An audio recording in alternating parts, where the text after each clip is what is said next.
I'd like to call this meeting of the Board of Education to order. Mr. Schimpf, can you please call the roll? Dr. Braddock. Here. Ms. Sherfain. Here. Ms. Cummings. Here. Dr. Dreisen. Here. Mr. Greenbaum. Here. Ms. Manzano. Here. Ms. Palmer. Here. Ms. Stern. Here. Ms. Winters. Here. Thank you. Public notice of this meeting was given to the board secretary on January 20th and 22nd, 2026 in the following manner. Posted notice on the school bulletin board at the administration building, transmitted to the Courier Post, Philadelphia Inquirer, and the clerk of Cherry Hill Township. Please rise and join me for the Pledge of Allegiance. I pledge allegiance to the flag of the United States of America and to the republic for which it stands, one nation, under God, indivisible, with liberty and justice for all. I'd also like to note that this meeting is being recorded and live streamed. You will all notice that we are using a new agenda format this evening. We will be going low and slow and talking our way through it so that all board members are comfortable. If you are confused, have a concern, if I do it wrong, which is definitely going to happen, please just signal to me, raise your hand, I will call on you and we can work through any kind of concerns or mistakes, okay? All right. There is no board recognition tonight, sadly. And we are going to go directly to, and I did give them warning about this over the weekend, the student reports that they are going to be earlier in our agenda from now on. Dr. Braddock, am I starting with High School East or High School West? He says I'm starting with East. Is he correct, High School East? No idea, but we'll take it. Go ahead, guys. Can't wait to hear it. Starting with activities, East DECA competed in the regional level competition on January 5th. About 330 students from East competed and more than 85 advanced to states. The exams for state seals of biliteracy tests were held on the January 7th and 8th. Hundreds of students had the opportunity to take the test in dozens of languages. East Robotics hosted a competition on January 10th with one of our teams placing first, and they'll be attending the Gateway to the West competition in Philadelphia, West Virginia on January 30th and 31st. East Student Government held a town hall during lunch on January 11th. All students were able to talk with their elective representatives and present any questions or concerns. East Interact Club, a community service organization, went to Congregation Bethel on Martin Luther King Day to honor Dr. King's legacy of service through a variety of community service activities and projects. We thank Bethel for welcoming the group and Interact for their continued devotion to the community. The junior varsity chess team competed in a tournament last week, with members from East placing 1st, 4th, 6th, 7th, and 8th.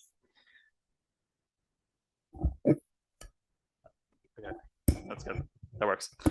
Continuing with activities, East Science Olympiad team competed in the regional competition on January 15th. East made top 5 in the chemistry lab, entomology, material science, and helicopter categories. I'm also somewhat confused. East Mock Trial team began their competition season this month with a scrimmage at Bordentown High School on January 10th and 2 trials, one versus Sterling and one versus Eastern at the Camden Superior Courthouse on January 17th. The freshman dance was held on January 22nd at East. Thanks to the class of 2029 student government for hosting the event, with which about 200 students attended. East speech and debate team went to the Ridge Invitational at Ridge High School on January 24th. 40 East students went to the 1,000-person competition and 10 won awards. The Discover East Open House will be this Thursday, the 29th at 7 p.m. We encourage all 8th graders and families to come and see the hundreds of clubs and activities that we offer, as well as get information from guidance and administration and go on a tour of the building. The Discover East Open House. Moving on to athletics. East boys basketball team is off to an undefeated 14-0 start, including a 59-50 victory over conference rival Lenape on January 15th, where the home bleachers were flooded with East students and community members. The boys basketball team is now ranked 1st in South Jersey and 12th in the state, and small forward Chris Delgado recently reached a career total of 1,000 points scored. East girls basketball team has caught steam with a 3-1 record in the past week and a half, and they're set to play Rancocas Valley tomorrow. The boys bowling team is off to a strong 7-1-1 start, including winning first place at the Holiday Bowl tournament. The girls bowling team is also off to a solid start, with top-ranked South Jersey bowler Diana Lascano bowling a high series during their Holiday Bowl tournament. East boys swim coach Joe Cuccinati earned his 200th career win, with his team leading their conference with a dominant 8-1 record so far. East girls swim team has won 4 matches in a row to improve their record to 6-3, including a 92-73 win over West girls swim team on January 12th. East boys top wrestler Delma Canzano is 18-1 in matches so far, helping secure the team's 2 of their last 3. The first ever girls dual wrestling team meet between East and West occurred on December 17th, and the team posted a strong performance against Rancocas Valley on January 14th. As East athletic teams continue to perform throughout the year, we remind all students and community members spectating these games to remain respectful and refrain from rushing onto the playing surface.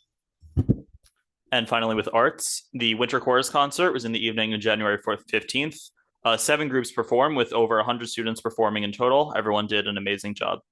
East hosted the annual ICHSA competition quarterfinals on January 24th. This is a multi-level a cappella competition.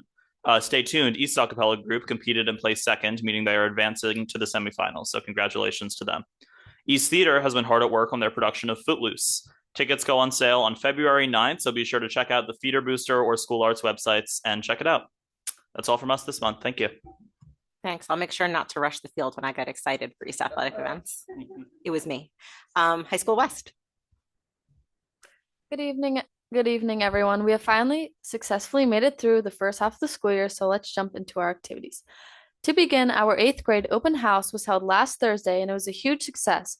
After we told the parents about some of our special programs like internships, catering, GIR, OTC, NHS, and student government, students volunteered to take families on tours of the school. At the same time, West athletic teams, clubs, and electives had tables in the cafeteria and Walsh Gym to give 8th graders a preview of what they can be involved in. An electives fair was held over 2 school days last week to help students as they plan their schedules. Every elective and higher level class at our school had an informational table to advertise. Course of study nights held at middle schools where West students presented at Carusi and Rosa. A shadow day was held for over 40 students last week with West catering classes providing their lunches. The journalism classes and Lines Roar newspaper hosted guest speakers for an informational panel about careers in journalism. Our Science Olympiad team competed in the Camden County Regional Competition on January 15th. The marking period ends on January 29th, along with our first semester. We can't wait to see what the new semester has to bring. And lastly, for academics, on January 31st, our Model UN team will be attending Moonlawn. As for athletics, our combined Cherry Hill West and East girls wrestling team had a tournament on January 19th. One of our West seniors, Essence Bishop, won first place. On January 8th, our girls and boys swim team landed a big win against Haddon Township, with the boys also beating Seneca a week later. Our wrestling team scored huge wins against Mainland and PVI last week, and we're excited for their match against East today. West girls basketball is holding on to their impressive record of 10-3 this season, with their most recent game ending in a win against Rancocas Valley last Thursday. In their win against Seneca, junior Kirsten Gibson celebrated the incredible milestone of scoring 1,000 points in her basketball career at West. Elijah Treesh and Supreme Stratford both jumped personal bests to make West Group 3 high jump relay state champions. At this same meet, the girls' sprint medley relay team of Brooklyn, Siena, Trinity, and Reese broke our school record. 12 track athletes were sent to the Nike South Jersey Elite Meet at the University of Pennsylvania, with many setting personal bests and school records. Various spring sports are starting to hold interest meetings and winter lifts in our weight room to prepare for their upcoming season. Our arts department is doing amazing things. Firstly, Wavelength, our new combined a cappella group, is competing at Bayonne High School, the Mid-Atlantic quarterfinal, on January 31st. Rehearsals for West production of Suffs are underway. We were able to bring over 100 cast, crew, and pit members to watch Suffs to be performed in Philadelphia on their national tour on January 9th. Hitting the stage before this production is Inherit the Wind. You can buy tickets online for show dates on January 30th, 31st, and February 1st. The National Art Honor Society has created a display of their artist pieces right outside the broadcasting room to support their hard work. A field day t-shirt design contest is being held where any West student can submit their school spirit-filled design and be featured on the shirt. We hope everyone stays warm and safe. Thank you so much. That was wonderful. Now, students, you are welcome to stay and enjoy the rest of our exciting meeting, or as always, you are welcome to head out if you have homework, other activities, you want to avoid the ice, catch up on sleep, whatever it is. get ready to go back to school tomorrow. It's been a long weekend. Moving on, we are now have our administrative presentations, and it's a project update from Mr. Shims.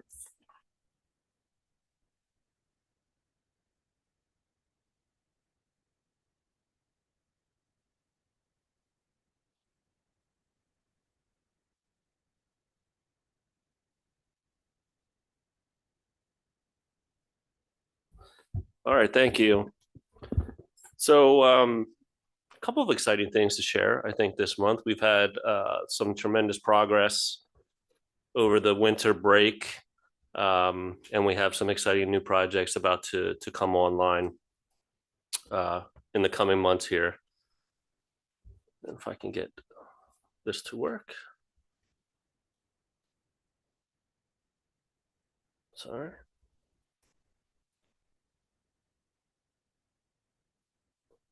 Try that again.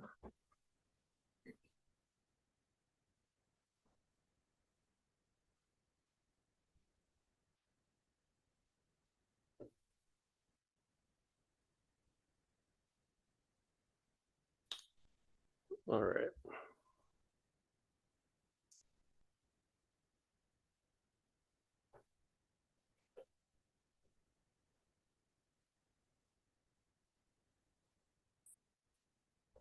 There we go. All right.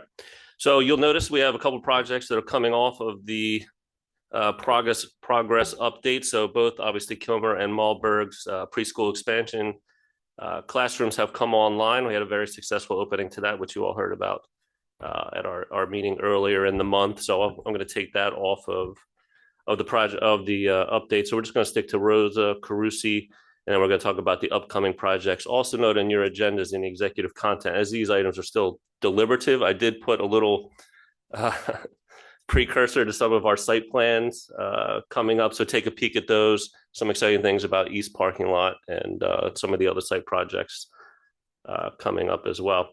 So Rosa, we continue to make progress over at Rosa. Over winter break, we were able to finalize, or construction was completed on the main office renovation area. So that is now online. We are just still waiting on some furniture for the administrative offices in there, but the police officers area is open and occupied, and we have our receptionist now in the main office area. So everything is good there. Just waiting on the administrative furniture again so they can make that full move over to that new space. The temporary wall in the media center over at Rosa, where the temporary entrance was located, was removed. Things are being put back in place. We actually have some new media center furniture on order as well, which we'll be getting into the space shortly. Progress continues on the cafeteria addition. As you can see here, some of the photos.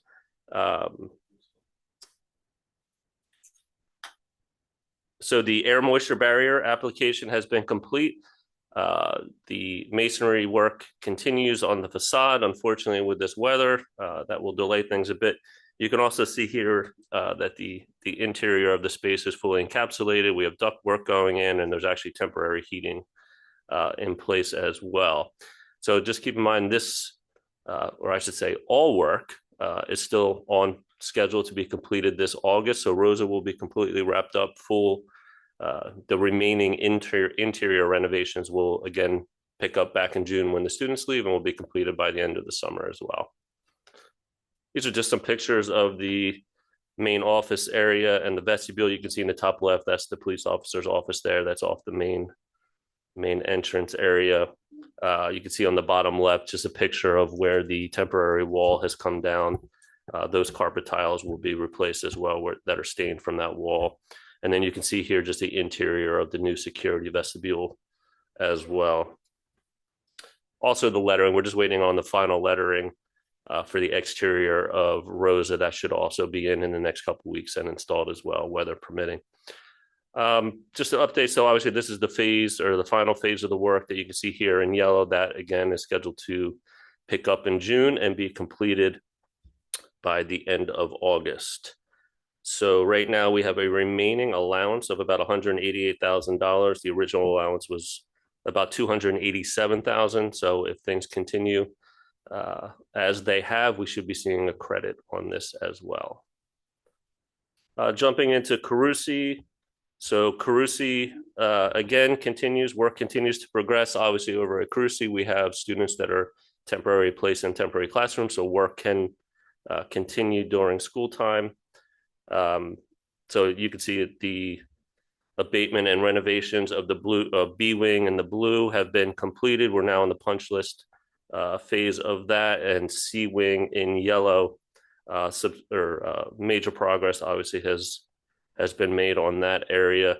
You could see here, or actually said that backwards, excuse me, B wing is what's currently under C wing is in punch. Just some pictures here. You can see the B wing corridor on the top left getting ready for paint. You can actually see the paint progressing on the other photos there. You can see the book room, which is in the center, or fourth picture on the second picture on the right. And then you can see a classroom there at the bottom where the flooring has actually been installed. So major progress there. Again, just keep in mind with Carusi, we're only in phase 2 of the interior renovations. There's still 2 full phases left on those projects. So we'll be picking up phase 3 beginning this summer when the students let out over at Carusi. This is just showing you phase 3 and phase 4 again. This has been in the slide deck from the beginning here, and there's still a remaining allowance on Carusi of 144,000. The original amount on that was 400,000. The good news is that that allowance balance is consistent with the project completion percentage. So again, on time so far and on budget. So future, these are some of the more exciting things. We've touched on some of these, but I just wanted to elaborate a little more as we're nearing, ramping up some of these projects. So as you know, the high school auditorium renovations were awarded on November 25th to TN Ward. Total contract for East and West auditorium renovations is $13,740,000. Work is set to commence on East's auditorium in April, and that will go through December of 2026. And West Auditorium is scheduled to begin their renovations in April of 2027, and that will be wrapped up by December of 2027. We also have some critical HVAC upgrades going on in the gymnasiums. The materials have actually been placed on order for the gymnasiums. West Gymnasium will be done first. That work will commence in April of 2026, and that will also wrap up in December. Same thing for East. We're just alternating the auditoriums and the gymnasiums to keep those major spaces open. So East Gymnasium HVAC will be ramping up April of 2027 and going through December. So Beck interior renovations, that bid was also awarded on November 25th to DeAndrea. We've already begun our construction meetings on that. So that work is getting ready to ramp up as soon as students let out in June for phase 1 of 2 phases over at Beck interior renovations. We also have 4 additional security vestibules planned for both Barton and Kingston and Johnson and Sharp. So Barton and Kingston are being bid together. Those are currently on the street and bids are due February 5th. Johnson and Sharp are being bid together, and those bids are actually due on the 29th, which is Thursday. So we'll have some numbers on those projects, and we'll be looking to award those on February 10th. Hopefully numbers come in strong on those. East-West elevators, you'll probably notice on the agenda that we are going to reject all bids received on the elevator work, which included modernization at both East and West of existing elevators and an additional elevator to be added at West.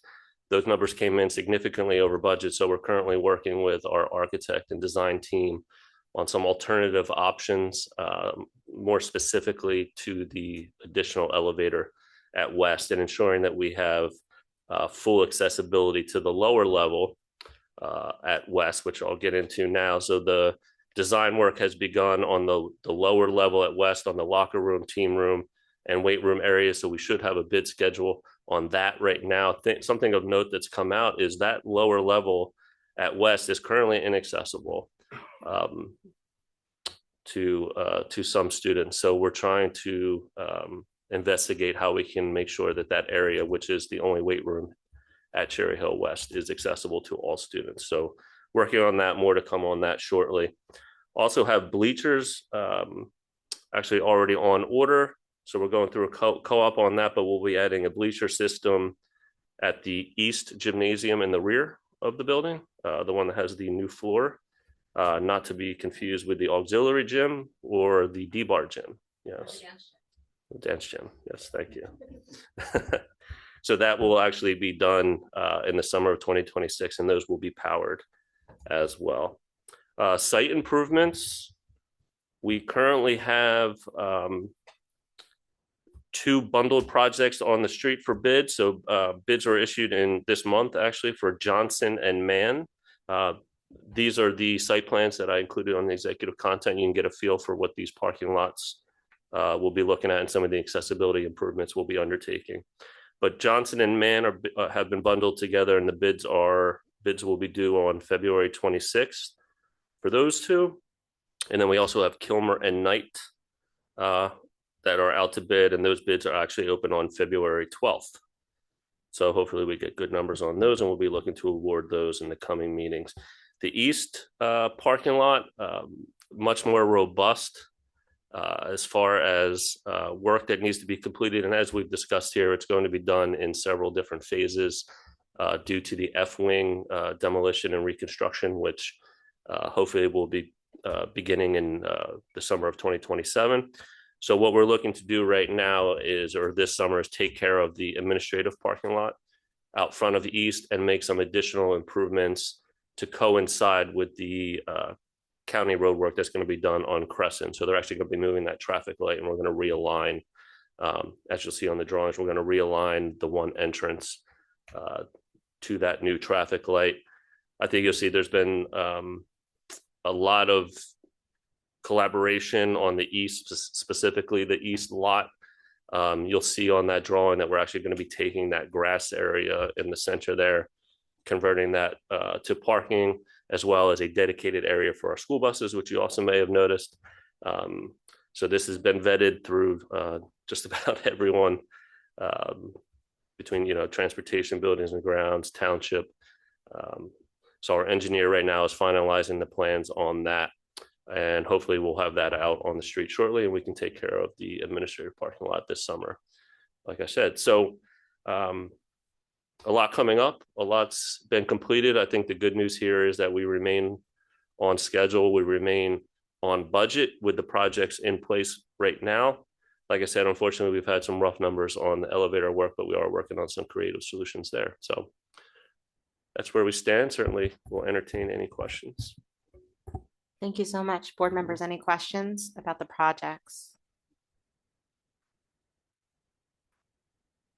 No questions. You must have done an excellent job. I'm really excited about the East parking lot, and thank you for all the collaboration. I know that was a lot that went into it, including conversations with the county because there's the current road work on Crescent. So we really appreciate all the work that you and your team did doing that. That's excellent. You make a lot of people very happy. We hope so, yes. All right, seeing no board member questions, we will move on. Our next agenda item is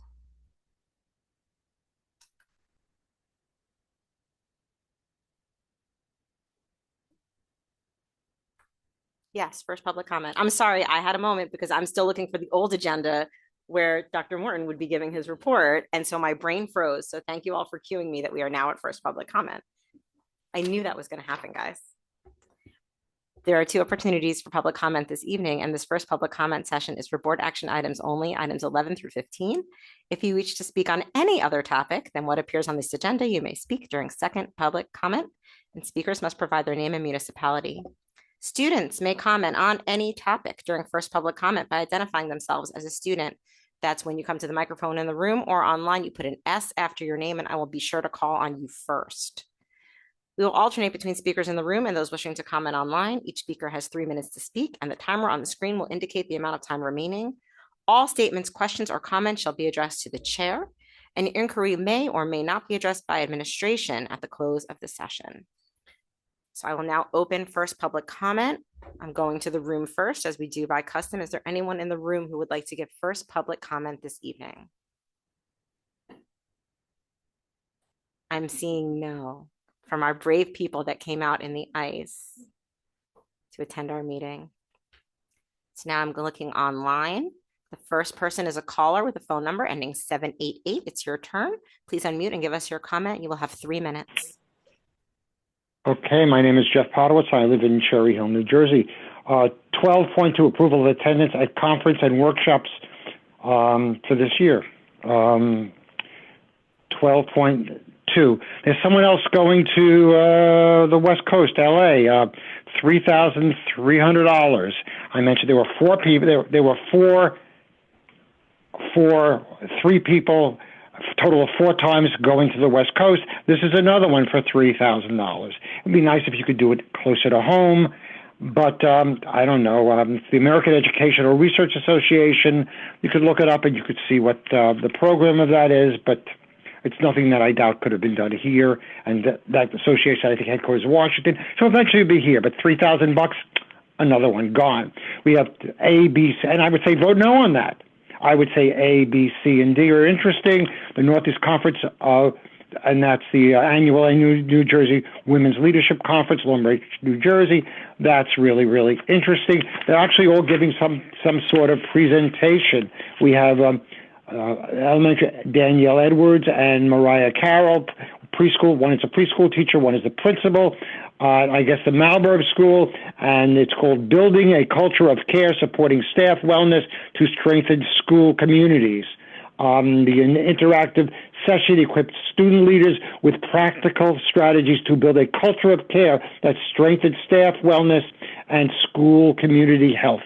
Participants will examine how daily practices, shared leadership, and intentional wellness structures can reduce burnout. And it's interesting. They're giving the lecture. I'll be very interested what they say. Were there any issues with staff at Malberg last year, the year before? I think people left. Why? That would be my question. That's where the kids with disabilities, a great program at one time. What's that program like now? The other one is by Heather Esposito, assistant principal. She's also giving a presentation, Leading with Intention, Building Systems that Empower Innovative Practice. The session highlights how school leaders can drive innovation through intentional, data-informed, and human-centered leadership. So I know that's about building systems for leadership and intentional and empower people. And so why are you going to the West Coast, as happened last year, when you have someone giving a lecture here, which talks about maintaining empathy and professional judgment? The session will share examples of building sustainable systems for innovation, from forming multi-stakeholder AI committees to using AI for professional design. You didn't need to go to the West Coast. We're spending $6,000 for people to go to the West Coast. Innovation is here. And maybe they should have come here to Cherry Hill. So I vote yes for this, but honestly, you should have voted left. I'm sorry, Dr. Podowitz, your time is up. Thank you so much, though. Going back to the room, seeing no takers, I'm going back online. The next person is Laura Einhorn. Please unmute and give us your name, and you have 3 minutes. It's Ann Einhorn, Cherry Hill, New Jersey. A question about 14.10, the revised job description for the administrative intern. Can you tell me what has changed since your late fall, early winter discussions about this position, since it's really not available online? Thank you. Thank you so much for your comment. Looking back in the room, no takers. Going back online, the next person, it's a wider bridge. It's your turn. Please unmute and give us your name, municipality, and you'll have 3 minutes. Alana Yaris, Cherry Hill. I'm speaking to the point 1 of the action agenda items. I know that at the beginning of the meeting, you mentioned that it was a new layout or format for the agenda, but I noticed that point 1 of all of the action items is the vote instead of the motion of everything and then the vote, as in previous agendas. Is there a reason this was changed? Will the vote still be accessible online in that item of the agenda, or will it now no longer be accessible because it's at a different part? That's all. Thank you. Thank you for your comment. Going back to the room for one last chance on first public comment, no takers. Looking back online, no takers. I'm going to close first public comment. I am going to address the final comment because it has to do with our new agenda, which is fancy. And thank you to Ms. Gilfillan, who helped us put it together and correct some things that we'd been doing by custom in Cherry Hill for a very long time that had become ingrained, but were actually not 100% within what's accepted practice in other districts. Not that we did anything incorrectly before, but we've realigned things to make it make more sense. And to make sure that everything in our agenda conforms with the way that it should be. I think we had gotten into a couple of habits that maybe weren't the greatest, so we're trying to revise it and work through it. And we ask for everybody's patience with us as we switch to the new agenda. Patience for me especially. Moving on to our next item, it is correspondence, but correspondence is now going to be what it always probably should have been. Mr. Schimpf, do you have any correspondence you have received on behalf of the Board of Education this week? There's no correspondence to share this evening. Thank you. And that is the correspondence item. Moving on. Superintendent's report. We have quarterly goals. It is now time for Dr. Morton. Excellent. Thank you so much, Ms. Williams. I appreciate it. Before I jump into district quarterly goals 2 update, I just want to share two other items as well. First and foremost, today, January 27th, is International Holocaust Remembrance Day. It's absolutely an opportunity for the district to commemorate and honor the memory of the over 6 million Jews who lost their lives during the atrocities of the Holocaust. More importantly, I think for us, it reaffirms this idea that we don't want to forget significant events such as that in the past. And it's this idea that we need to stand together as unified individuals against hate and any type of acts that lend themselves to allowing for something like that to occur. So absolutely happy to commemorate this day. Moving on, today obviously was school closure today. Drew a blank for a second. School closure for today and a school closure just yesterday. On our district website, we actually have information about how closings are decided. And I just want everyone to understand and know that these are not decisions that we come to easily, but there is much deliberation, much conversation, much collaboration that takes place throughout the course of these events to determine a singular question: are the schools safe to open? Right? So if any children are in jeopardy, any staff are in jeopardy of being injured, hurt, or anything along those lines, we're going to err on the side of caution, and we're going to do what we believe is the prudent and responsible thing to do, and that's ensure that our buildings are safe with absolute certainty to allow all children to return. But with that being said, part of the decision making involves myself, conversations with the township, conversations with Mr. Schimpf, ongoing conversations with Mr. Schimpf, conversation with Ms. Barati, members of the staff. Our custodial team was outside on the ground and actually treating the the storms and treating the inclement weather. We take all of these things into calculation. In addition, transportation, are we able to navigate streets accordingly? If there, again, are concerns, we're going to err on the side of caution. We need to provide our custodial staff time to sufficiently prepare our buildings. But just want everyone to know that, a lot goes into the decision that is made. With respect to today, I understand that it may appear that streets are clear and that things are fine, but the nuances and specifics matter. And this particular situation, we were looking at across the township a number of sidewalks not cleared, right? There was significant icing that occurred. So in the past, what would take place is there is power equipment that our staff are able to use. Well, since 7 a.m. Sunday morning, they've been chiseling away at ice and literally hand removing ice from our walkways and our parking lots, which basically rendered our power equipment useless, thus delaying the time in terms of the progress that we're able to make. Couple that with the fact that there's calcium chloride shortages, in other words, snow salt shortages that exist, just made for a difficult time for us. But I want to commend and give kudos to our buildings and grounds team. They actually spent the night here over throughout the storm, and they're in and out and in and out, in and out, attempting to get our buildings back up to speed. And we're happy we'll be back up to speed and ready to go for tomorrow. Now, on to district goals and our update. Listen, we operate, and we've been operating by the central mantra. See if anybody can figure out what this means. DWYSYWD. Do what you say you will do. Our strategic goals themselves are ambitious. There's a lot that's included in there. There's a lot within our district goals.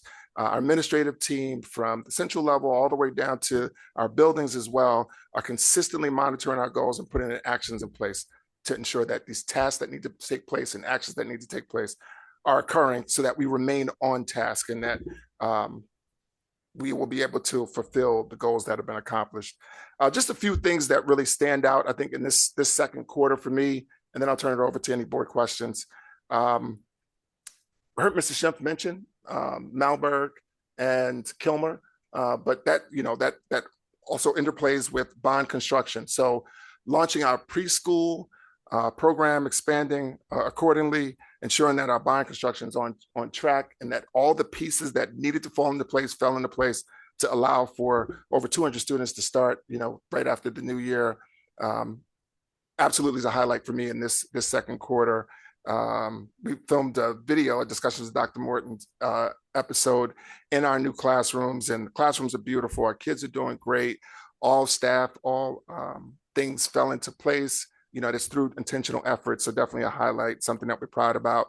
And then the overall construction as well that continues to take place. Our construction projects, it's a massive undertaking. You talk about a $363 million bond referendum. The thing that excites me and that I love about Mr. Schimpf is that he says, Dr. Morton, I love this stuff. I'm game for this, this big effort, where others would run away from that. He's embraced it. So it's allowed for us to continue to make great progress, and for all projects to progress beautifully. So definitely excited about that. As we move forward into this third quarter, a huge thing for us will be our enrollment, balancing recommendations and work that will take place as the other stuff as well. So with that being said, I'll turn it back over to you, Ms. Winters. Thank you so much. And thank you for the detailed update you provided to board members over the weekend as well. It was really helpful. Do any board members have questions about the goals update? No questions? And just one other thing to mention, under our district, at our district's website, if you click on strategic plan under our district, Ms. Barati's pulling this up for us now. Click on strategic plan. There we go. And you scroll down just about mid-page past the superintendent's message, you'll see district goals, quarterly updates. Quarterly update 2 memo has been provided there. That memo was provided to the board as well. And there is an actual overarching document as well that we'll continue to update as we move throughout this year. Thank you. That's really helpful. And this is something that the board had asked for last year when we had one of our NJSBA trainings, when we started pursuing our certification, was to talk about how to better understand, when there's so much going on in the district, how we're making progress to our goals throughout the year, so that when we get to the point where we're looking back and looking ahead, we know what the rubric is to truly evaluate on. So thank you for providing that information. I know it was a ton of work to put it together, but we find it very helpful. So thank you. Any other questions? Comments? Clicking along. We are now on old business. Does anyone have any old business this evening? Dr. Dreisen. This actually relates to the cancellation. So just going back to that constitutes old business. Just a clarification question, if now's the right time. So first of all, expression of gratitude. Thank you to everyone who worked so hard on chipping away at the ice, as you said, and the focus on safety first. So totally get it. I think one of our 4 core responsibilities as a board is to serve as that bridge between the community and the district. And so one thing that you're hearing a lot of right now is more about a calendar issue. So looking ahead, we talk about, and we're really focused on chronic absenteeism as a board. And now we're talking about going back to school the first day of what was spring break. So could we just comment to the community about, well, first of all, since there's a question, is there any flexibility on what day that is? There's a flex day later in May. Can is that like, what's the process for determining the days that are then shifted when there's a snow day? And do we think that's going to impact our chronic absenteeism data for this calendar year? And all of those types of questions. Thank you, Dr. Dreisen. Excellent questions, really, really good questions. And we have received quite a bit of inquiry back and forth on social media about everything you mentioned and other questions as well. So it's important to understand the calendars, the district calendars themselves are approved multiple years concurrently, right? So they're approved multiple years in advance. The 25-26 calendar was approved May 9th, 2023.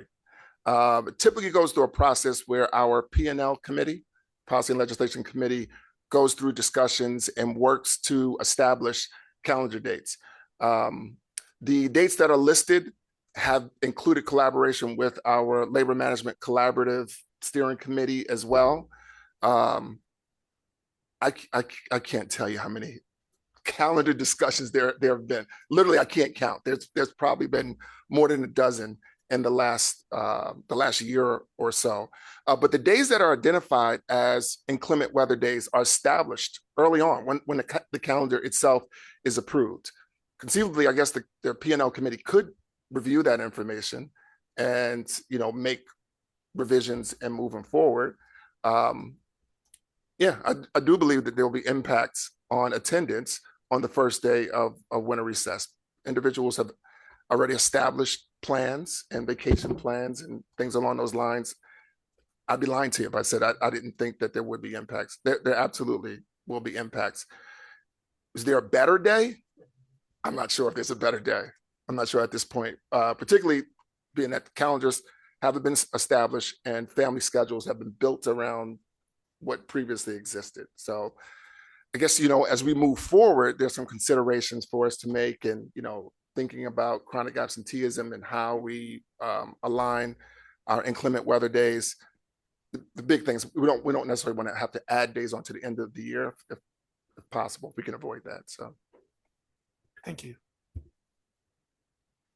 I just wanted to add a little bit to that, from the family perspective, they see the student days off, but from the teacher and staff perspective, not all of those are teacher and staff days off because they have all the PD days. So some of the days that people are throwing out there, like, well, why can't you do it this day instead? The answer is because it's a day off for students, but it's planned PD that's already been set and established for staff. So I think that's part of the disconnect in the communication. For example, I had a lot of feedback about why President's Day, but not the Tuesday after. Well, it's because that day is a planned PD day. So, but I do think that there's a conversation to be had going forward, and I'm sure Ms. Palmer and her committee will be leading the calendar discussion, which, as you know, is my favorite discussion. Ms. Palmer, do you have a comment? I do, and it is quickly becoming my favorite. I do, just for full transparency for my colleagues on the board, I do think it's a conversation that we need to revisit at the committee level. Dr. Morton, I'm hoping one of the comments that I keep hearing and seeing is, why doesn't our calendar build in snow days? And I'm hoping that you can give some historical context on kind of how we got there and what plays into that consideration. Absolutely. I guess that was part of the collaborative work that took place as well. So several years ago, I think 2 years ago, through the CNI committee and through recommendations that had come forward to support the schools better, the board had identified opportunities for early release days for students that afforded teachers with monthly professional time or professional or community time. At that point, there were 5 in-service days and there were 182 student days. 180 days are required by administrative code. As we went through how we could structurally institutionalize PD opportunities, the decision was made and calendar was adjusted to include 2 full days of additional PD for staff. So if you think about, I think we had 4 days at the time. There were early dismissal, about half days. We figured the 4 early dismissal days would constitute 2 full days. So we shifted our calendar for the first time from 182 student days to 180 days. We included the 2 additional PD days and for in-service for staff.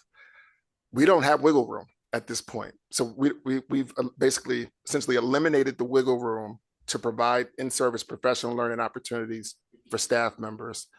So when we identify inclement weather days, they have to be days that the board has the discretion to constitute that as a full school day. So hopefully that explains. Yeah, it does. Thank you. Any other old business? Ms. Sherfain. I just wanted to make a comment about I believe it was probably in our last meeting when we discussed our HR committee agenda and everything that we talked about in the committee. And I just wanted to address the item that's on our action agenda items tonight about the job description, and just clarify that it was simply just the wording on responsibility or lack thereof of administrative duties. And that's the only thing that changed about that job description. We still have that position and it's still operating as expected. Thank you for the clarification. Any other old business this evening? Seeing no old business, we're going to move to the action agenda.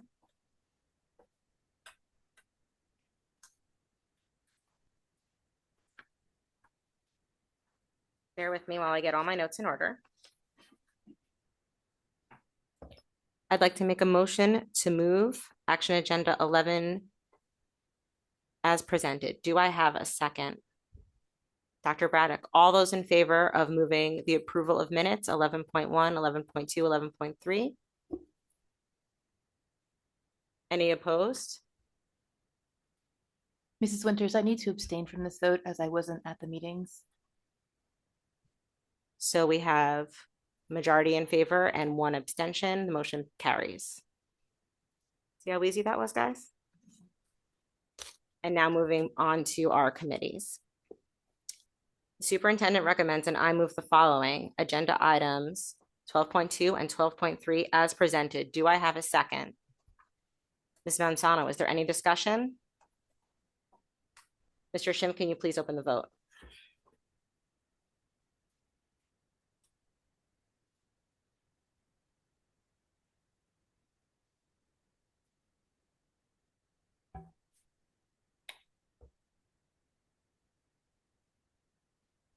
Motion carries. Thank you. Mr. Greenbaum, can you please move the BNF agenda? Thank you, and bear with me. Hopefully I get this right. The superintendent recommends and I move the following agenda items 13.2 through 13.9. Do I have a second? Thank you, Ms. Winters. All in favor? In a moment. Any opposed? I'm going to raise 1 opposition. I would like to consider item 13.9 separately so donations can be read aloud. Any other items to be considered separately?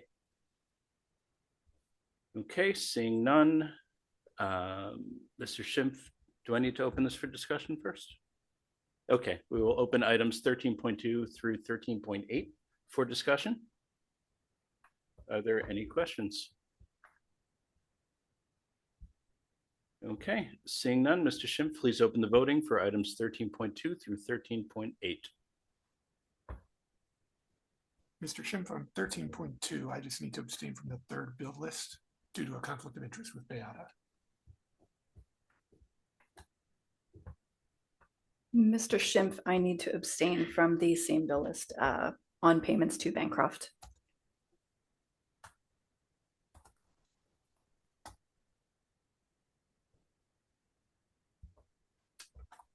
Motion carries.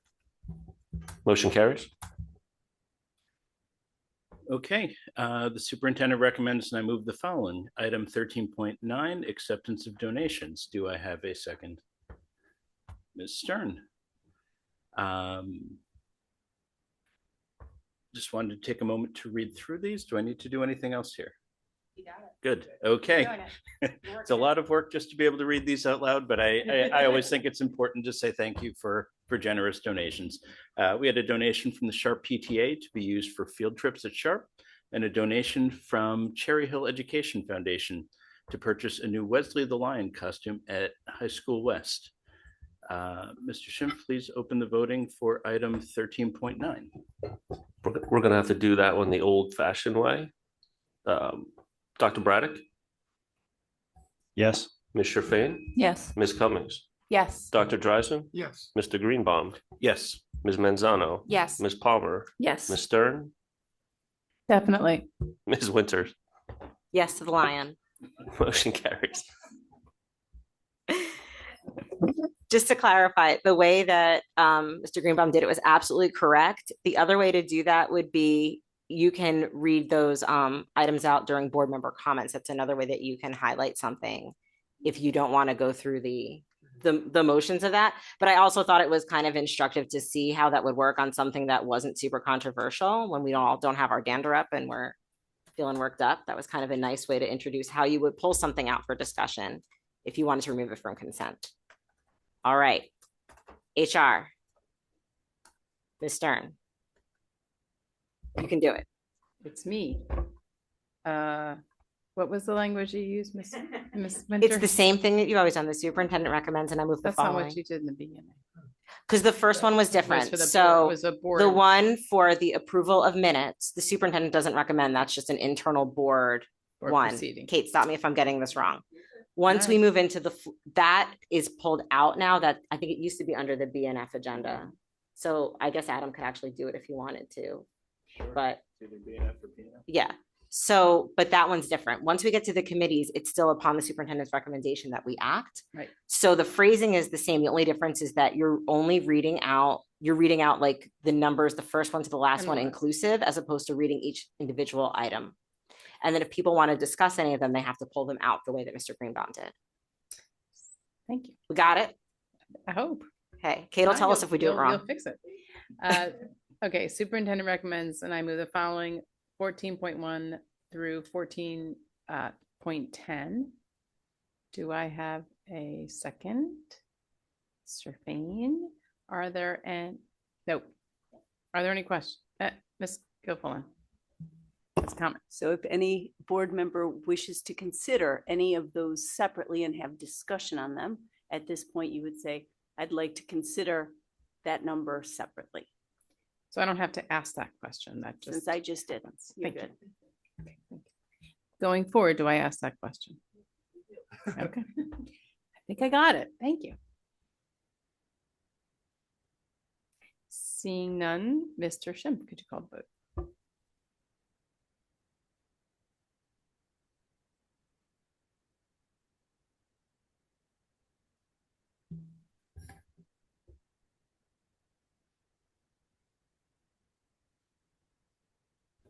Motion carries. I promise this is going to be faster eventually. Ms. Palmer, show us how it's done with P&L. The superintendent recommends, and I move the following agenda items 15.2 through 15.5 as presented. Perfect. Can I have a second? Mr. Fain. Are there any items that a member wishes to? Dr. Dreisen. I'm sorry to complicate this. That's I will okay. practice. I'd like to consider 15.4. Do we need a second on that?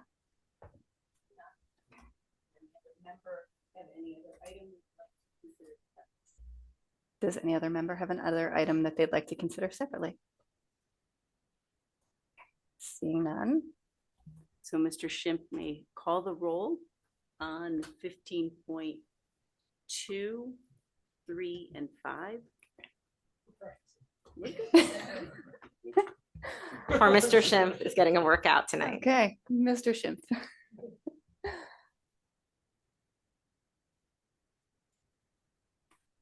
Voting's open. Mr. Schimpf, I need to abstain from 15.2 as I was not present for those discussions.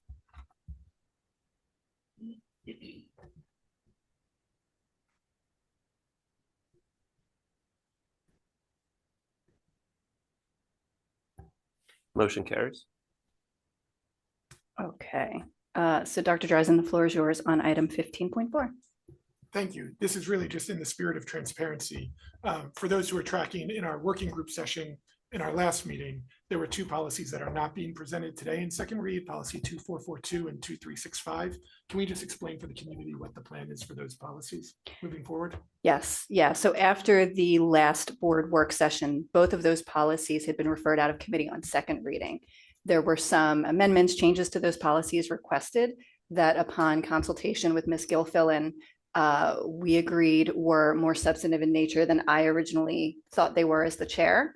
And so the recommendation, those policies both need to go back on first reading. So they'll be heard in the P&L committee meeting the first week in February. And then my anticipation is they'll be on for board action on first reading at the first February meeting. Barring any additional substantive changes, they would be for board action on second reading in our second February meeting. Thank you. I just wanted to clarify they didn't disappear. Yes, yeah, and in the spirit of transparency, there was also policy 0174, legal services, that there were changes referred out of the BNF committee. So they will also be on the February committee agenda, and it would be the same process first and then second. And again, importantly, I know that this was a question of yours. Referring those back to committee will not prohibit administration. It won't slow down any official administrative or board action. So I appreciate that. Are there any other questions? Dr. Braddock?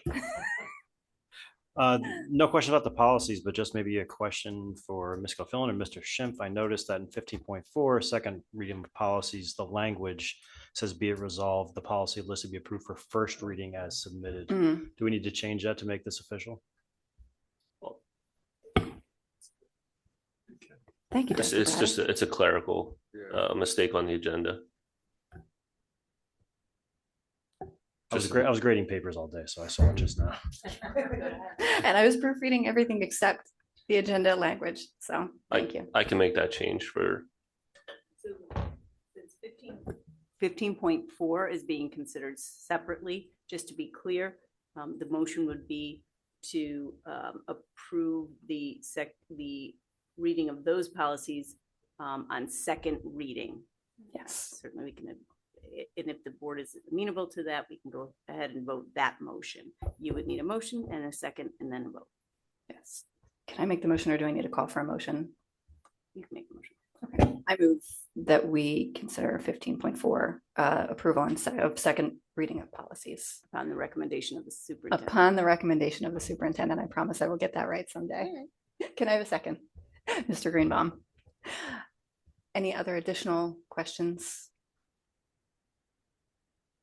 Okay. Mr. Schimpf, can you open the vote? We're going to go old school again. Dr. Braddock? Absolutely. Ms. Sherfain? Yes.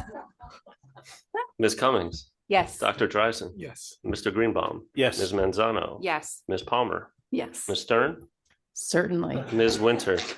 Yes. Motion carries. Not a yes. All right.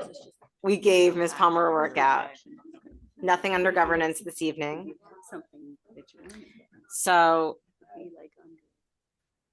Dr. Braddock wins the gold star for finding something that no one else found on the agenda. It's good. Moving on to new business. Is there any new business that board members would like to raise tonight? This is something that you're bringing, has never before been discussed. Brand new business. I'm looking around. New business? No takers. No new business this evening. We're moving on to second public comment. Get excited. This is the second public comment section for any topic. If you would like to speak, please identify. Oops, that is not the correct paragraph. Wait. It's like an anchorman when they give you the script and you just read what's on the script rather than the first public comment language got stuck there. Okay, ready? Public comment is an opportunity for members of the community to provide input to the Board of Education on educational issues. The board welcomes diverse opinions on relevant matters. However, statements that are abusive, obscene, or which demean or defamatory to any individual or any group of individuals will not be tolerated, as such comments are disruptive to the orderly operation of this meeting. Speakers wishing to provide the board with information which is not relevant to the district operations may communicate directly with the superintendent and the board president via email or other alternative means. You will have 3 minutes. I will start in the room. Is there anyone who would like to provide second public comment this evening? Please approach the microphone.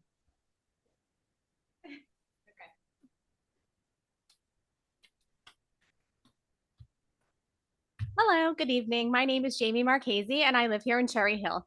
Tonight, I am speaking on behalf of the Cherry Hill Zone PTA. For those of you here tonight or listening online who may not be familiar with the Cherry Hill Zone PTA, it is made up of representatives from all 19 PTAs in Cherry Hill, along with several committee chairs, all dedicated to supporting the students of our public schools. The work that our PTAs do is incredibly meaningful, and we encourage everyone to get involved with their school PTA and/or the Cherry Hill Special Education PTA.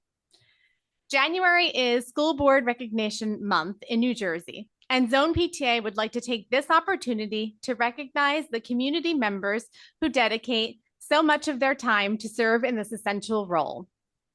Many people do not realize that our board members are volunteers who receive no pay or benefits for their service. These 9 board members, along with those who have served before them and those who will serve in the future, are our neighbors. They have full-time jobs. Some own businesses, some have served in the military or have family members who do. They have children involved in sports, music, theater, scouts, and countless other activities. They have busy schedules just like the rest of us, yet they choose to dedicate countless hours to ensuring our schools are the best that they can be, and that our district is held accountable to the public. As a token of our gratitude and in honor of our school board members, the Zone PTA made a donation to the Cherry Hill Education Foundation, which raises and distributes funds for innovative programs in Cherry Hill. I'm sure I don't need to tell the 9 of you that this volunteer role is often a thankless one. From one group of volunteers to another, we want you to know that we see you. We understand the time and energy that you give, and we truly appreciate you.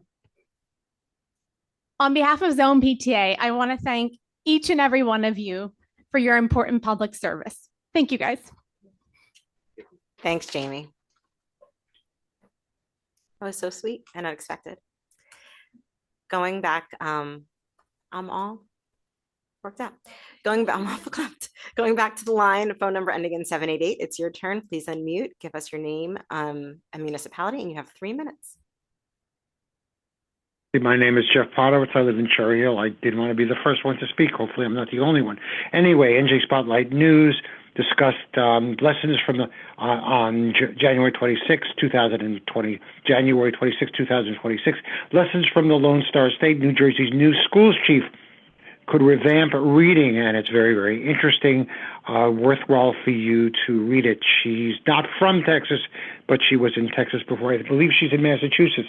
This is a little bit from her PhD thesis, to be honest with you, done in 2016, Teaching Texas, Race, Disability, and the History of the School to Prison Pipeline by Lily Laux, L-A-U-X, PhD. I'm going to read from it.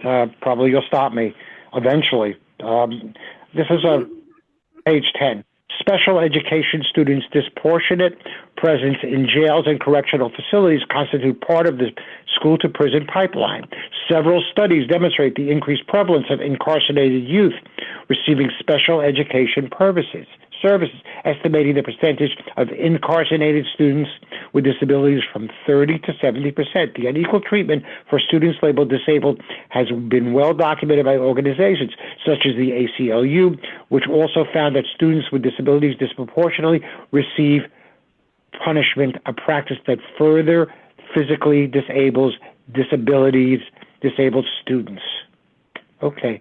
It goes into discussion. In addition to the story of Cedric Napoleon, a Texas Tribune article, but I'm skipping images of student injuries and a chart breaking down the percentage of restraints by type of disability, citing data from U.S. government accountability studies, which find restraints used by untrained teachers and non-physically aggressive students.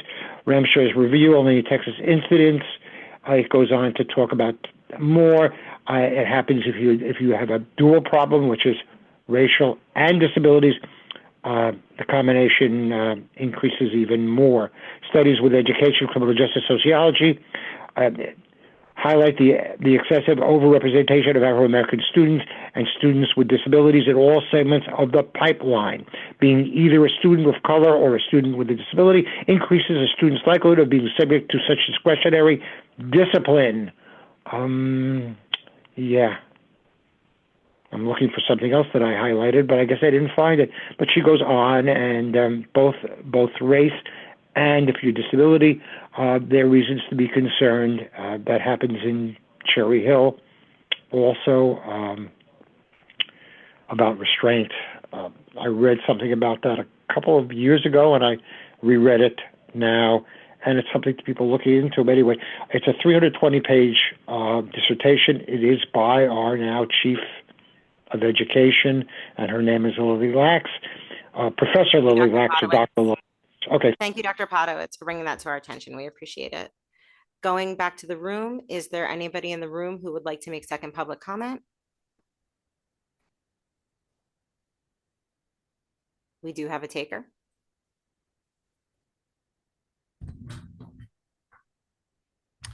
Rick Short, Cherry Hill. In remembrance to National Holocaust Day, Dr. Morton just mentioned to speak out against hate. You guys have a serious ethical problem in this district right now, very serious. Because on the first day, technically on the first day of Dr. Morton's job, he allowed a fellow school board member to publicly call out somebody as a white nationalist, a white supremacist, and a modern day neo-Nazi. And Dr. Morton fought this. There was an ethics complaint filed, not by me, by 4 other people.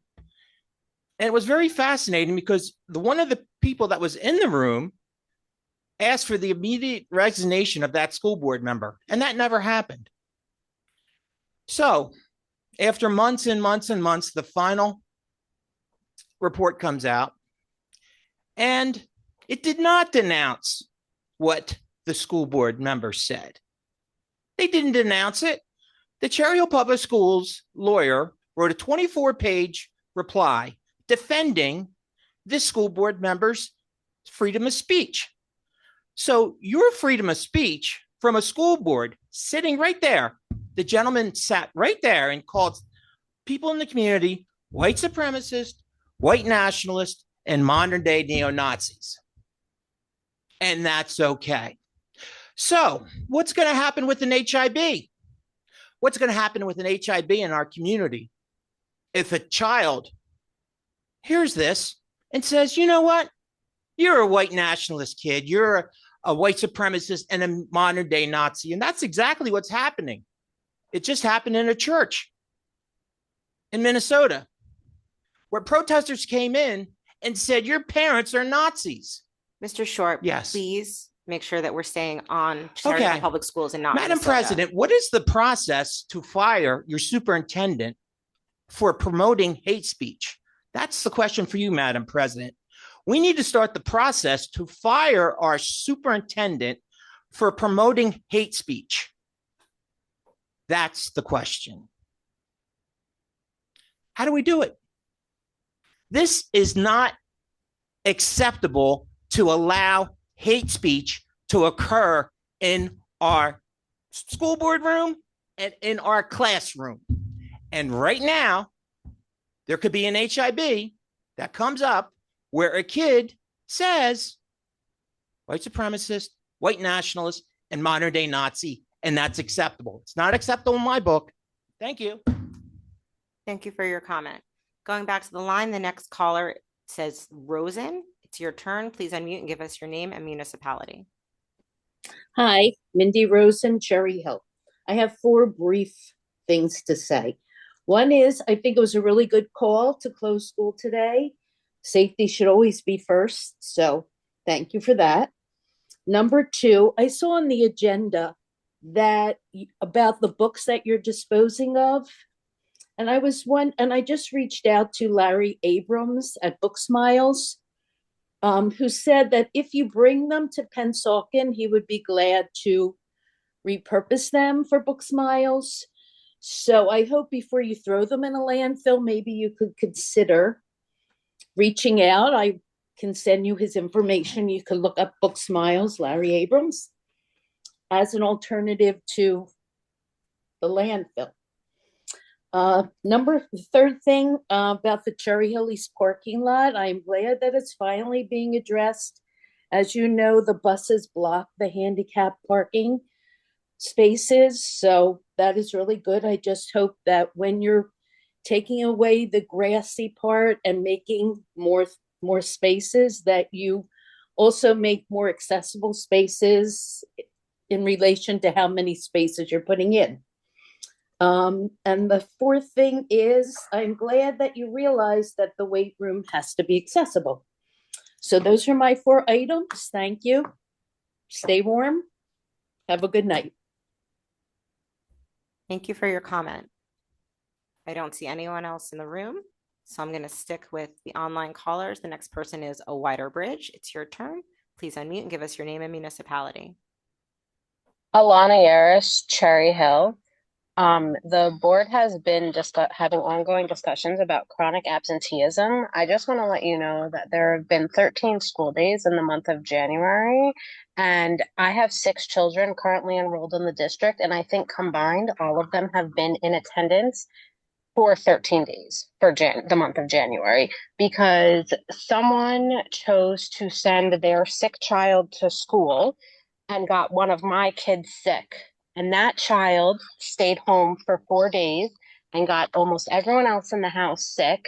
And 2 of my children ended up in the hospital in the emergency room. And one cannot go back to school because he does not have full mobility and cannot walk fully and will be missing more school because some parent in the district chose not to put their keep their sick child home and instead sent them to school to infect everyone else in their class and then infect my family and my immunocompromised children.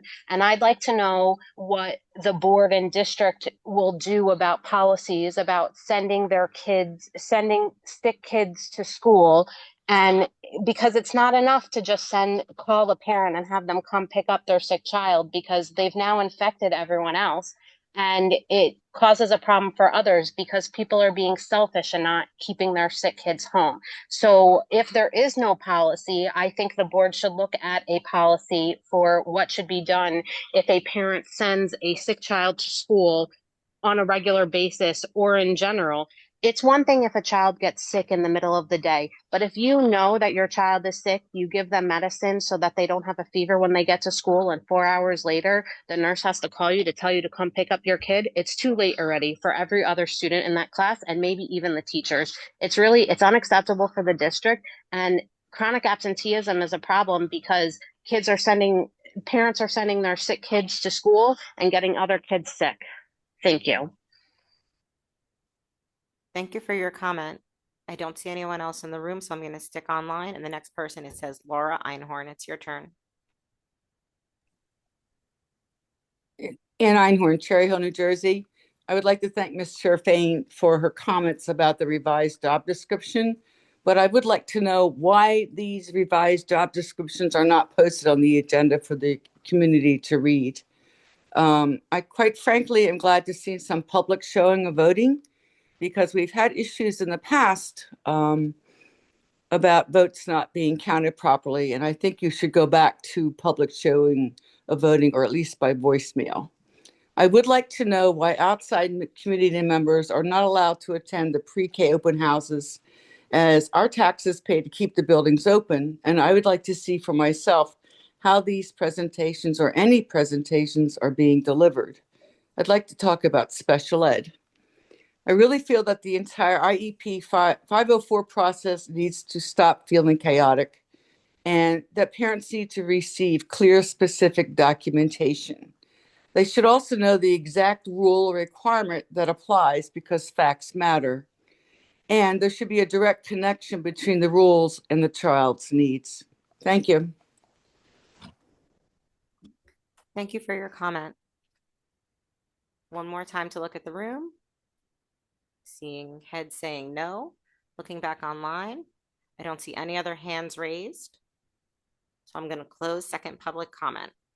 Now we are moving on to a new section called board member comment. So this is the part where the things we used to incorrectly do in correspondence have been moved to board member comment. Similar to the community's comments will be limited to 3 minutes each. Mr. Schimpf, I'm going to ask that you run the timer for us, just like you do for community members.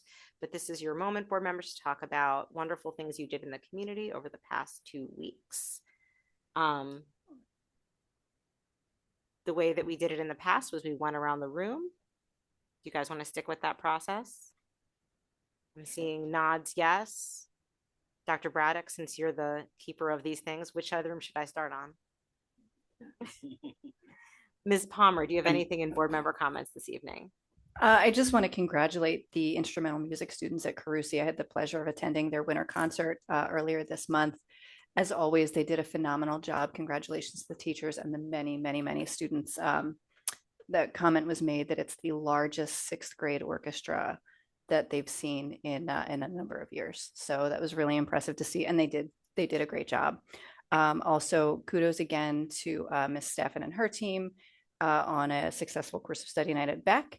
And congratulations to and thank you to the staff and students at West who hosted their 8th grade visitation night. What was it, a week ago? Just about a week ago, last Thursday. As always, I mean, we know because we see it all the time how impressive the offerings are at High School West, but especially as a incoming freshman parent, it was just nice to see all of those offerings in one place, hear more of how we talk to our students about what our course offerings are, things like that. So job well done. I appreciate it very much. And thank you to Zone PTA, even though I know that this is not typically a place to respond to public. It's just a thank you acknowledgement of the donation that Zone is making to the Education Foundation. Good job, Ms. Cummings. I had a bit of a busy week. So on Thursday, the 15th, I attended our monthly fair funding call. There was a robust discussion about the township pilot program and tax distribution.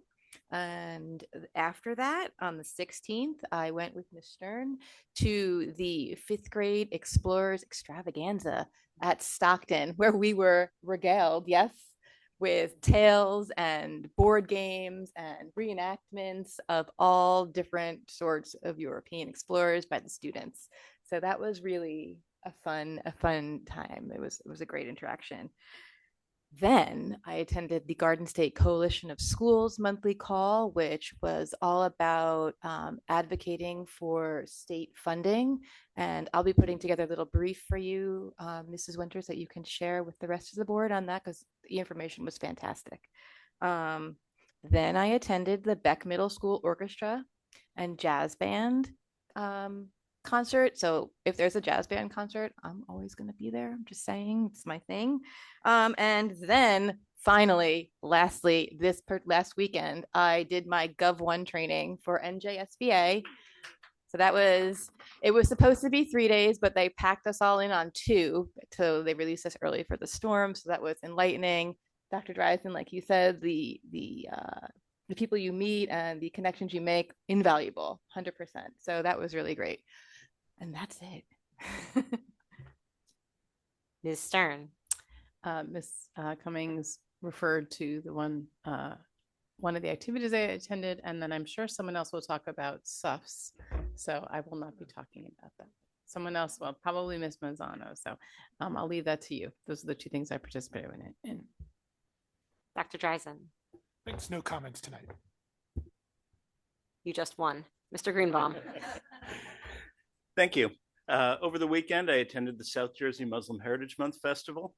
It was a wonderful celebration of culture with speakers discussing various topics and a marketplace with some really delicious food. I got to spend some time with our neighbors from GCLEA and Cherry Hill Muslims and had an opportunity to speak with several families from Cherry Hill. Thank you very much for the invitation. I also wanted to echo Dr. Morton's sentiments on Holocaust Remembrance Day. It's important now more than ever that we never forget and commit to learning from the past and stand up to hate in all of its forms In that spirit, schools across the district will have educational materials available in libraries and classrooms to support student learning. Thank you. Thank you. I did a few things over the past week. I attended the Rosa Orchestra and Chorus concert, which was super fun in the brand new Swanky Rosa gym, but I can't wait for next year when it's on the brand new Swanky Rosa stage. So stay tuned. That'll be exciting. I also went to the preschool information session with Miss Manzano to a West auditorium that was packed full of really excited preschool families. So it was really neat to see that and hear about it. We actually got a spontaneous round of applause for the preschool editions, the new classroom. So that was kind of neat. And then I went back to West the night after that to be at the 8th grade open house with Ms. Palmer. So it was really cool to do those two events back to back, our incoming preschool families and our future high schoolers, to really see the scope and breadth of the district and what we do. And I ended my night at West in the West shop, buying my kiddo some really cool purple West swag. So thank you to the West staff who was there to allow incoming freshmen to purchase all kinds of neat things to get excited for high school next year. Oh, and the other thing I did was I did go to a Muslim Heritage Month activity at the Cherry Hill Public Library with my son over the weekend. It was really neat. There were stories. We made a couple of crafts. It was good to get out before the snow came in, and even better just to spend some time with members of our community and learn about different cultures. So thank you to the community groups who supported that and celebrated Muslim Heritage Month. Ms. Sherfain. So I don't have any community engagement events since the last meeting. However, because I had not anticipated forgetting about this in old business and was going to do it now, I just wanted to make very brief comment about our governance meeting that we had earlier or last week in substitution of our board retreat. We met for governance instead. Very quickly, we discussed the goals for the board goals for the upcoming year, specifically the calendar. We decided on going off of the NJSBA recommended calendar as it's low hanging fruit and it's the easiest way to ensure that we're meeting all of our deadlines, at least for this year. We discussed our goal around policy creation, and we are formally delegating this to P&L to prioritize at least 3 policies that we can review through governance this year. We discussed the CSL eval with the intention, and we'll talk about this broader, I guess, next month, the intention on giving a deadline at the end of April for the self-eval so that we have plenty of time to review and discuss as a board. And subsequently, we decided as a governance committee to do the same with our self-eval as a board, to give the same deadline to us as we would Dr. Morton for his evaluation, so that we are staying on track ourselves.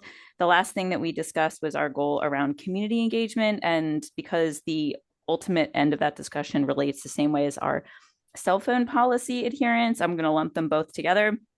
I'd like to put on record that I recommended public shaming around this and the not only the adherence to that policy, but the fact that we had committed to community engagement. I was shot down in a 2-to-1 vote, and it was recommended that we keep that as an internal discussion and keep ourselves accountable through much less harsh means like emailing each other and being a lot kinder than public humiliation.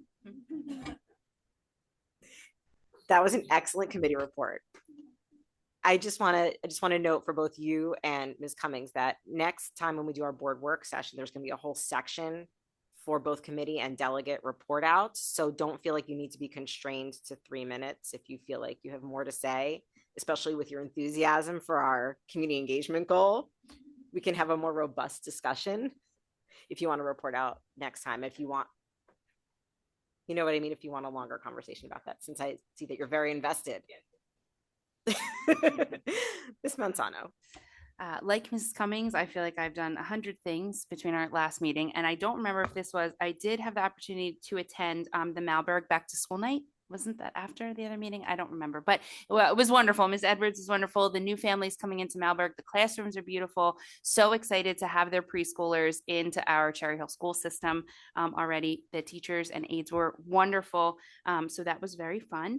Following that, I attended the pre-K info session with Mrs. Winters at West, Dr. Mahan, and Mrs. Katsikis did a wonderful job explaining to our incoming families, and it was so cool. I have been in that position twice, so very interesting to see it from the board perspective. I didn't get a chance to go, but I did want to commend Mrs. Lousy and Mrs. Lockhart and all of the East students on an amazing winter choral concert that I watched on YouTube with my 4 kids. Very excited. They're always excited to watch another choir concert, not just my own. So they did a wonderful job. The voices were beautiful. I can't wait to see them again in person. We did have the opportunity, some of the members of the board, to see SUFS in Philadelphia. It's a close show to my heart. To a friend of mine that I grew up with was in the original cast, and then someone else that I was in shows with when I was younger was in the original cast. So very cool to make that connection with my board colleagues, and also that West is able to do this show in the spring. So can't wait for that. Dr. Braddock. For my part, I'd like to say to Ms. Sherfain, private humiliation also works among the board members, so we can use that if we want to. We can shame people.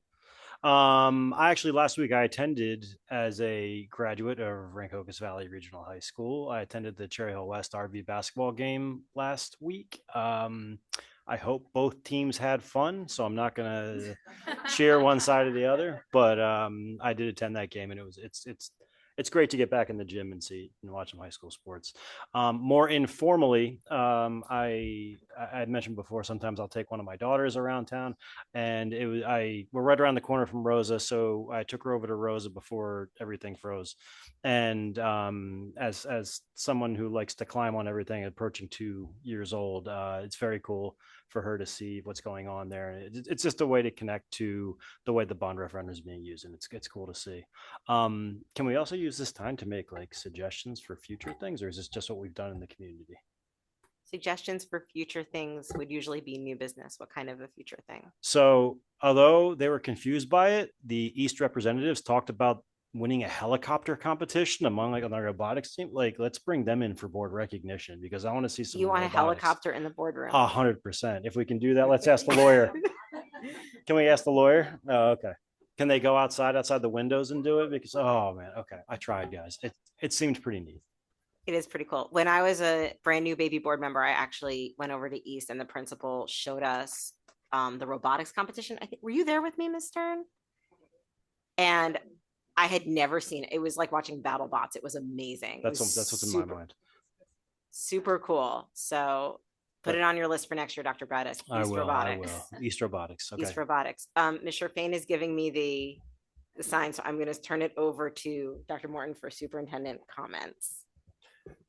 Thank you, Ms. Winters. Just a few comments. First and foremost, I'm proud of all of the staff members, and thankful to the board for approving staff members to attend various conferences. Our staff members who are listed on the conferences this evening all will be presenting the great work that's taking place within the district at conferences. Dr. Kizzy, for instance, who's going to the West Coast, is presenting at a large national conference, the great work taking place right here in Cherry Hill Public Schools at Clara Barton Elementary. So, we are very proud of the work that we're doing, and seeing that it's being recognized as well out in the greater circle. I'd be remiss if I didn't speak to it. It's ironic on this day where we are unified in our stand against hate, that we continue to have individual community member come and share comments about hate that truly amount to gaslighting, to be quite frank. There's the gross misinformation and the confusing information that's being presented in the manner that it is really, it really just truly makes no sense. Mr. Short and I have never had any negative interactions personally. We don't have a relationship. We don't do anything together. I'm not sure what that's all about and what that continued approach is all about.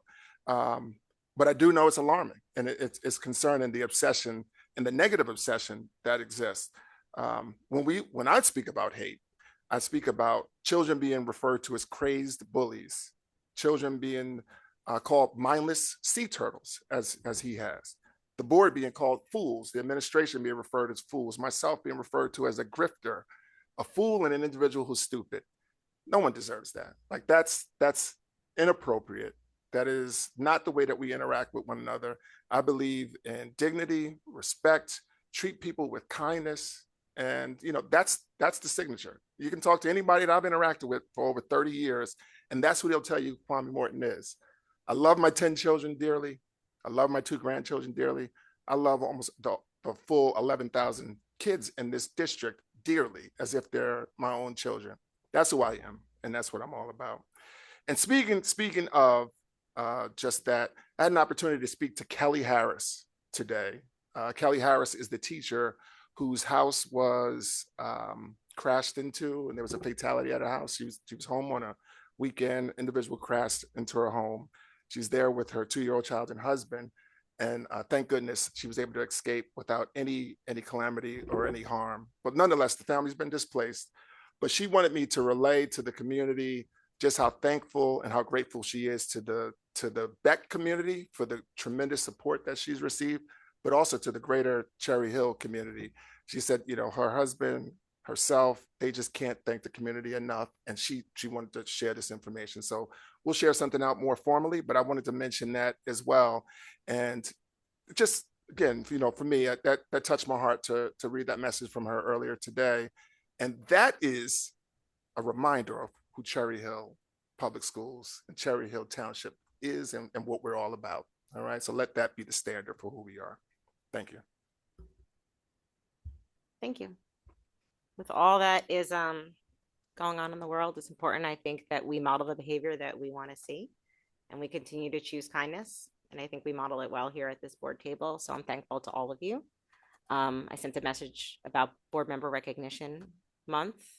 I really mean it. This is such a meaningful volunteer opportunity, and I think we have the chance to be leaders in the community and choose to model kindness and love and acceptance and togetherness. And I really do appreciate all of you and the work we do. We don't always agree with each other, and that's real. But we all work together for the greater good, and I really value that. So thank you all. And with that, I'd like to make a motion to adjourn. Is there a second? Ms. Palmer, all those in favor? Meeting is adjourned.